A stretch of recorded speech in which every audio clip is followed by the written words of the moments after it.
अस्सलाम वालेकुम नाज़रीन, उम्मीद है कि आप खैरियत से होंगे। वेलकम करता हूं अपने यूट्यूब चैनल पे आने पर। नाज़रीन, आज मैं बात करूंगा महबूब कबीर की। तो नाज़रीन, मर्दाना कमज़ोरी, हर किस्म की कमज़ोरी पट्ठों को ताकत देती है। महबूब कबीर गुर्दा मसाना को ताकत देती है। मुकवी बा है। तो नाज़रीन, ये बहुत ही ज़बरदस्त मजूने हैं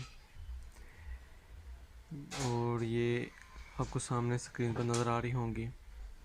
एक ये महबूब कबीर हमदर्द कंपनी की है, ये करशी कंपनी की है और ये हमदर्द कंपनी की है नाज़रीन। और इसके जैसे आप देख सकते हैं, मुकवी बा है, मादत की पैदाइश बढ़ाता है, आम जिस्मानी कमज़ोरी और मर्दाना कमज़ोरी को दूर करता है, गुर्दा मसाना को ताकत देता है।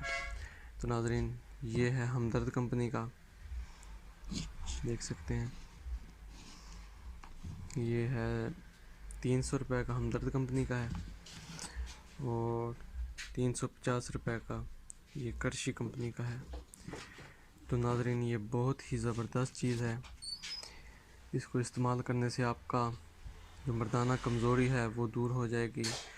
पट्ठों को ये बहुत ज़्यादा ताकत देता है। जिस तरह की कमज़ोरी हो आपको पट्ठों की, उसमें ये बहुत ज़बरदस्त चीज़ है। तो नाज़रीन, आज की मेरी वीडियो उम्मीद है कि आपको पसंद आई होगी। अगर पसंद आई हो तो मेरा चैनल ज़रूर सब्सक्राइब कीजिएगा।